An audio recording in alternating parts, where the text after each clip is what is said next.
Hello, welcome back. We are finally on to Unit 2, and this is Lesson 1. And we're going to start with polynomials, and we're going to start with basics. First of all, we say the word polynomial quite a bit in upper level mathematics. And polynomial it's nothing more than, it's just several terms, okay? And they are separated, I'm going to abbreviate there, separated by pluses and minuses, okay? Separated by pluses and minuses. I feel it's really important before we even do this to just go over the basics, okay? So let's state that again. What is a polynomial? It's several terms separated by pluses and minuses, okay?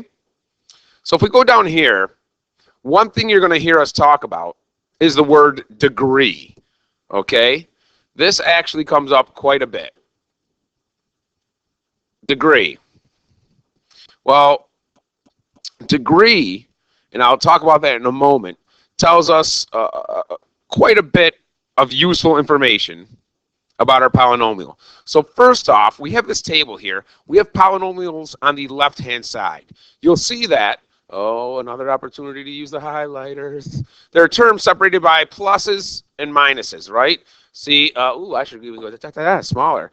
Plus, plus, minus, plus, minus. So you can really even count the number of terms if I really wanted to. Oh, yeah, that's not good. Let's do that. Do the marker. Let's go back to here. Go to highlighter because, you know, I love using me some highlighter.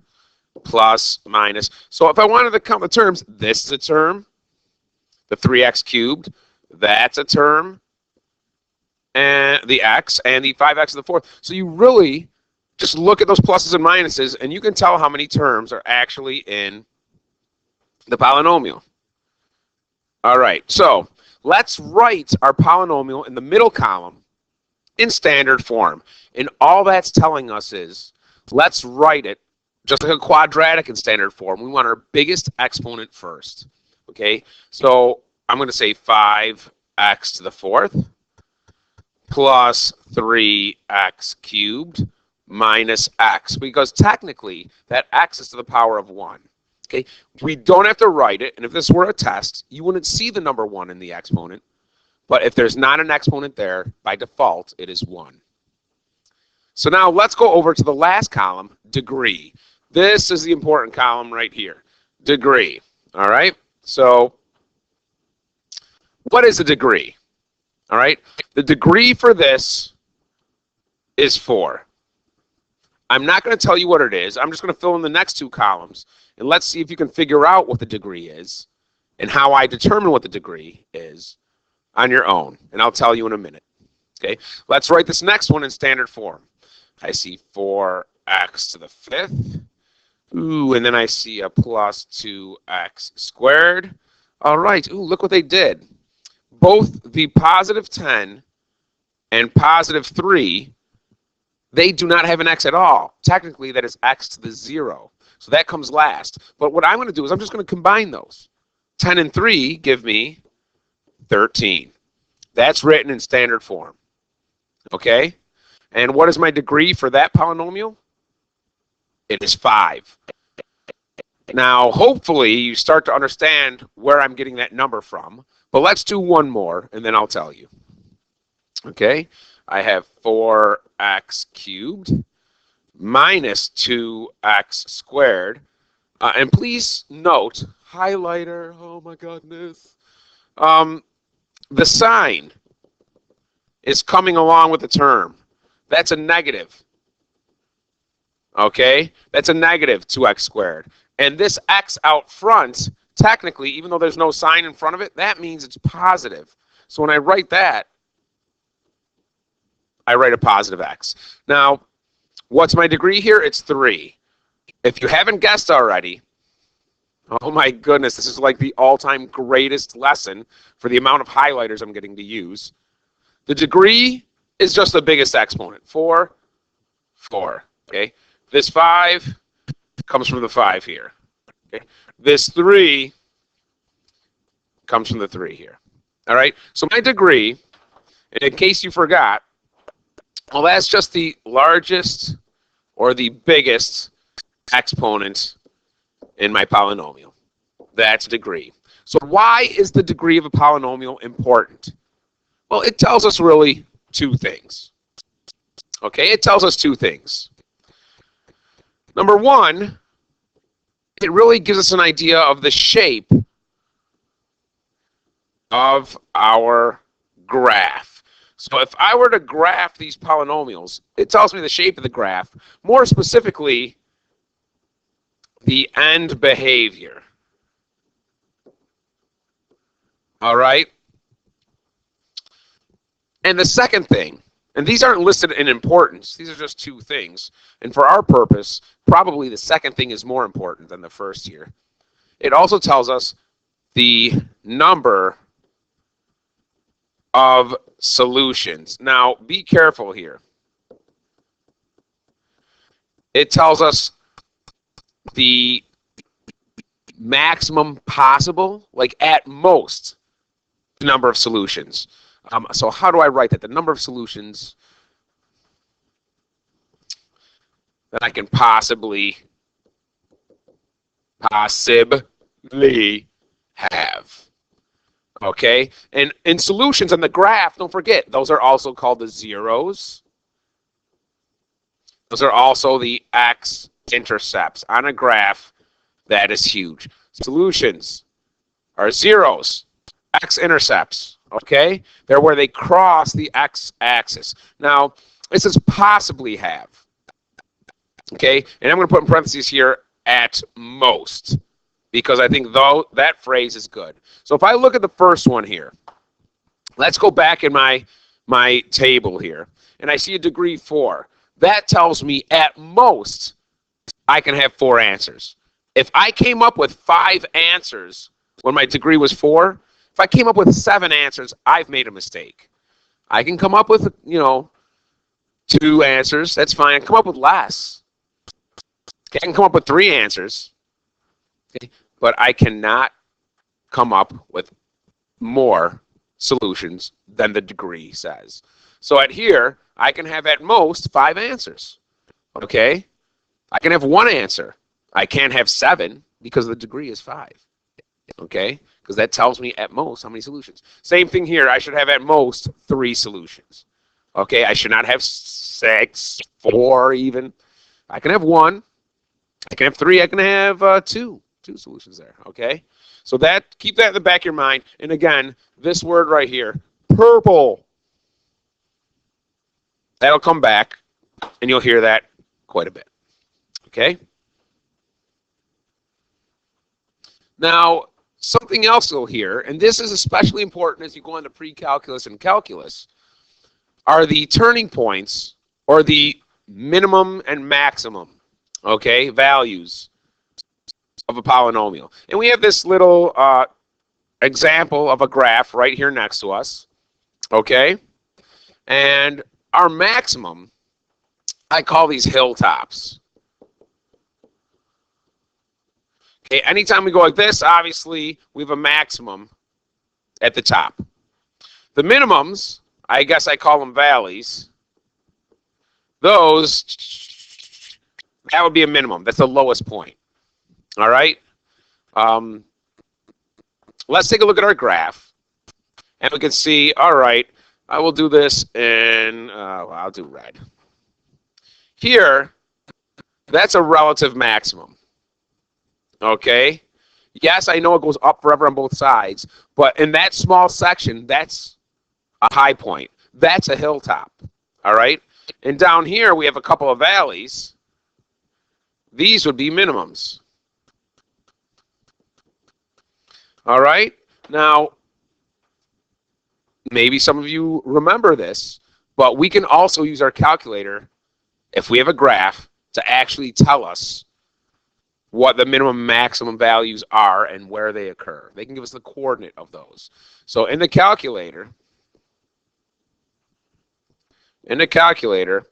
you press second and trace, because above trace is calc.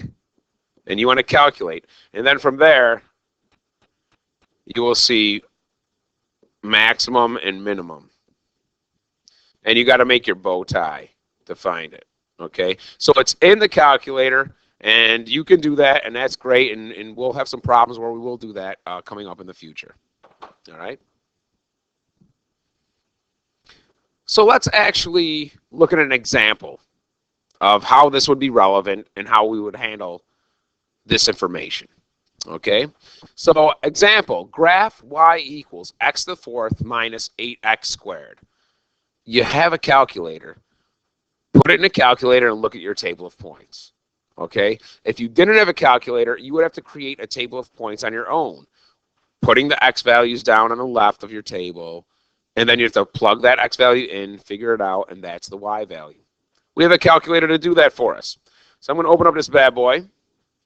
And I'm going to clear this out. It was something else I was doing. I'm going to bring this right over here. You know what? Would it be easier if you guys saw this? I'm going to type, clear this out. In fact, second plus 7, 1, 2. Clear everything out. Put this in here. X to the fourth minus 8x squared. Oh, yeah, look at me go. Oh, lovely, lovely, lovely. Get rid of the 2. Okay, what the heck? Let's make that a 4. X to the fourth minus 8x squared. And if I graph this, it's going to kind of look, okay, yeah, okay, like a W. Come down, come up, come down, come up. Now, I can't see the 2 minimums below here. So I'm going to change my window. I'm going to drop it lower. Right now on the Y, I'm going down to negative 10. Let's make it negative 20. Okay, but now let's graph and let's see if we get, there you go. Good.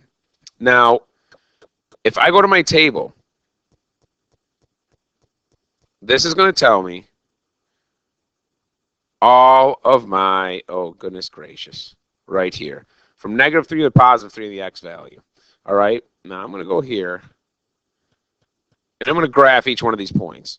Ooh, but keep in mind, I got to go as low as 16. But I only have 1, 2, 3, 4, 5, 6, 7.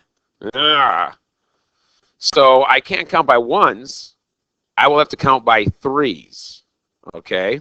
That's the up and down. So it's like negative 3, negative 6, negative 9, negative 12, negative 15, negative 18, and negative 21. And do the same thing going up. 3, 6, 9, 12, 15, 18, 21. And going left and right, I can count by ones. That's fine because I only want to go from negative 3 to positive 3. 1, 2, 3, negative 1, negative 2, negative 3. Let's graph this, shall we? People. Okay, so at negative 3, I'm at 9. So I go to negative 3, and I go up to 9. At negative 2, I'm at negative 16. That's a big drop. So it's just past negative 15. I don't know, right around there. At negative 1, I go to negative 7, which is just after negative 6. Okay, just to this point. Now I'm at 0, 0. That's the origin. Nice. All right, and then I'm at 1, negative 7. Everything kind of reflects itself. 2, negative 16, and 3, 9. So if I draw this, okay, it kind of goes up like this. Forgive the wiggleness. Okay, there we go. All right, they want us to identify the degree of the polynomial. Well, the degree of the polynomial, oh my goodness, is 4.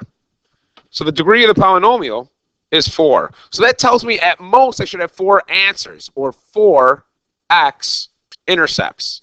I actually have 1, 2, 3 times it crosses the x-axis. They want to know the roots, Or they want to know those x-intercepts. Okay, they want to know the roots, what those are.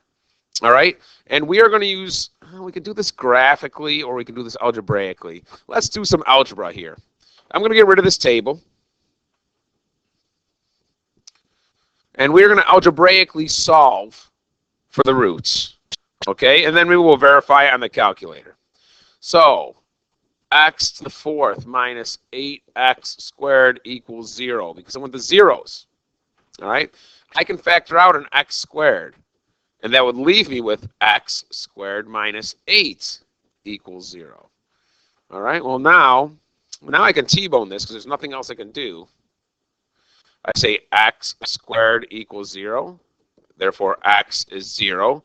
That's one of my solutions. That's the origin right there.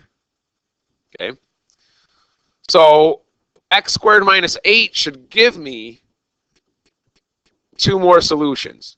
I'm going to add 8 to both sides. Say x squared equals 8. Now I'm going to take the square root of both sides. I'm going to continue this up here. Okay, so x equals plus or minus the square root of 8. Good thing we ended Unit 1 with simplifying radicals. That's radical 4 times radical 2. That's 2 radical 2, plus or minus. Those are my other two. It's positive 2 radical 2, which is this one. It's not quite at 3. And it's negative 2 radical 2. That line moved over a little bit too much, but there you go. Those are our 3 roots. So if I had to list those, I would say at negative 2 radical 2, 0, and positive 2 radical 2. Now, if I were to do this in the calculator, it would obviously give me a decimal for those radical 2s. I would have some irrational number. But that's fine. Now we have exact answers. The y-intercept. Where does this cross the y-axis? Well, if I look at my graph, it crosses the y-axis. This line right here is the y-axis. It crosses right at the origin, so it should be 0, a y value of 0. But how do we solve that algebraically? We set our x equal to 0, and we simplify. So my equation, x to the fourth minus 8x squared, I put in zeros. 0 to the fourth minus 8 times 0 squared.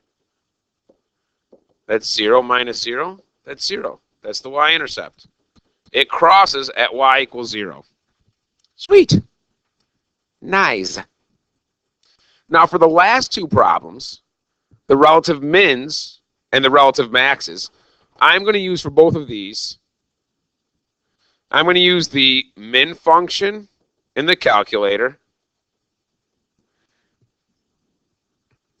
and I'm going to use the max function in the calculator. All right? So it's a good thing we already have our graph up. So if I want to find a min point, this is a min point, and so is this. Let's find both of our minimums. I said we go to second trace, so I'm going to second trace because I want the calc. Yep, there it is. And I'm going to do number 3, which is the minimum. And I got to make my bow tie. I'm going to start with the one on the left. So I've got to make my bow tie, and remember, they got to point to each other. So I got to be left of it. Enter. Go right of it. Enter. There's my bow tie. Hit enter. There's one of them. I'm going to put this right here, and we'll refer to that in a moment. No momento. And the next thing I want to do is I'm going to do the second one here, the right side. So I've got to repeat the same process. Just because it's a minimum, you know, the minimum function right now doesn't mean I can continue it. You're done with it. So now what's the next thing? We want to do it again. Number 3 is the minimum. And now, again, I got to make the bow tie. I got to be left of it, right of it. There's my bow tie pointing toward each other. Hit enter. I'm going to bring this over here. Boom. Okay. So I have 2 minimum points. All right. And let me explain to you what this is. Okay, I have one min point that is -2 on the x, -16 on the y. And my next min point is 2 on the x, -16 on the y. Let me just quick explain something. X is where it occurs. Okay, I have a minimum at x is -2. Right here, x is -2. That's where it occurs. If they want to know what that minimum value is, they want to know how far down low that goes. The y value is the up and down, correct? So the y value is where it occurs. Same thing here. I have another min value at x equals 2. But what is that minimum value exactly? Well, it goes as low as -16. So the minimum value is -16. 2 is where it occurs. So if I'm going to write this one, I'll say there's a minimum at x equals 2. And the minimum value is -16.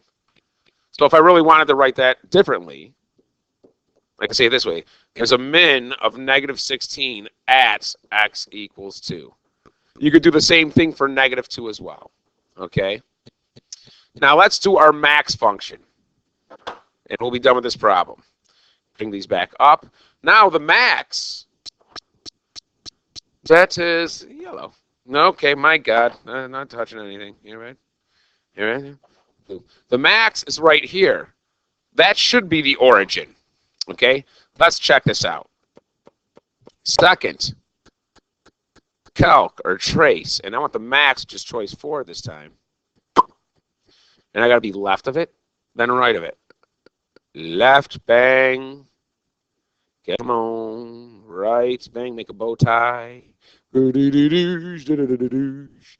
These numbers right here throw people off a ton. And let me explain what these are. It's scientific notation. That's all this is, okay? This is our max. It's scientific notation. All right? This is like saying times 10 to the -6, which means I got to move this decimal over. 2, 3, 4, 5, 6. You point 1, 2, 3, 4, 5 zeros and a 1. That is basically 0. This one, I got to go to the left 11 times. So I'd have point with 10 zeros. 1, 2, 3, 4, 5, 6, 7, 8, 9, 10.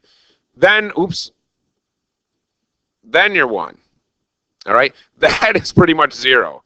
So our maximum is at 0, 0. We have a max of 0 at x equals 0. Or if they just want the coordinate, it's 0, 0. Whew. Wow, take a breath, have a drink, pause the video, because we're going to move on. We'll do a little bit more.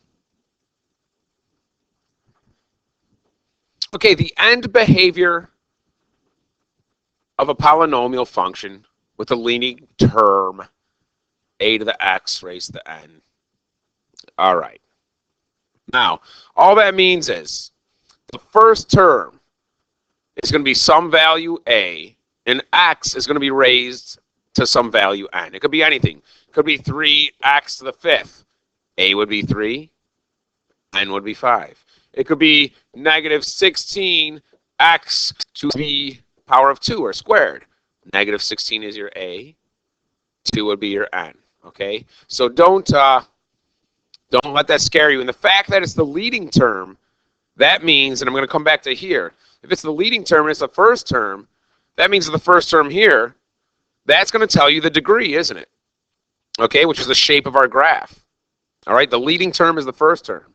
So when they say this here, leading term, it's the first term. So n is really going to end up being our degree. All right? So let's take a look at this. Let's take a look and talk about the end behavior, or better yet, the shape of our graphs. If n is even, okay, if I have an even degree, if n is even, highlighter, highlighter, boom. If n is even, wow, that was weird. Disappointed. More disappointed than weird. Anyways, if n is even, let's think of something. Squared, a parabola, squared.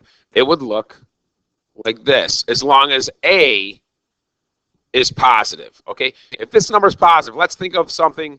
If I have 3x squared, that's a parabola that opens up, all right? But what happens if I get 3x to the fourth? What if this was a 4 or a 6 or an 8? It still goes, as long as a is positive, it still does up at both ends. It might do something funky down here like this, whatever. The bigger the exponent, like 2, then it goes to 4 or 6. So the bigger the even exponent, it might do some funky things in the middle here, okay? It might do some funky things in the middle, but the end will still go up and down forever. For example, the last problem we did where we found the min and max, wasn't that x to the fourth? It was. And if I look at that graph that I have here in purple, and I'm going to put out yellow over it, it's still, the end of it went up forever because this is a positive 1 as your a value. And it still went up forever, okay? But look what happened in the middle. Man, it did this little funky thing when it looks like that W in there. And that's fine, but the end behavior, right here and here, going up forever because a is positive. And that is perfect with what we're talking about here. What about if a is still positive, like 3, but n is odd? All right. Well, the graph will go down and to the left. It'll go up to the right. Okay? That's basic if n was 3. It kind of looks like that. All right? Now, what about if n is bigger than 3, 5, 7, 9, whatever? Again, it will go down forever. It'll go up forever as long as a is positive. The middle might do something funky, but that's fine. Let me ask you this. What happens if my n or my degree is 1? What if I draw 4x? Isn't that a straight line? Goes up forever and down forever. Yes, it does, as long as my a value is positive. All right? So if my leading term has a positive a value, oh, highlighters. If it has a positive a value, okay, and an even n value, it's going to look like these. If it has a positive a value and an odd n value, it will look like this.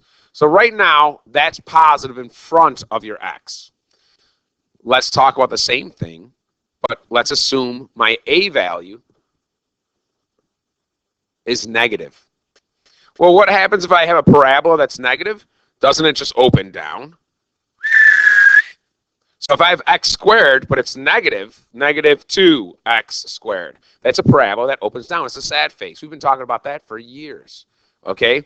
If this is bigger than 2, if it's negative and you have a bigger even number, same thing. It's still going to go down forever on both sides. The difference is it might do something funky in the middle. So if my even is flipped, okay, if my even exponent is flipped when a becomes negative, well, then my odd will do the same thing. So instead of going from down to up, it goes from up to down. Okay, it might do something squiggly, that's fine. Down. Even a line, if this was negative 4x, the line would have a negative slope, goes from up to down. All right, so that gives us an idea of what the graph looks like. More specifically, highlighter. No, not text. Ooh, highlighter. More specifically, it gives us an idea of the end behavior. All right, so let's take a look. And let's do a couple of things here, quick. We'll just do these 4 problems, and we'll call this video time of death here. Bam! Done after these 4 videos.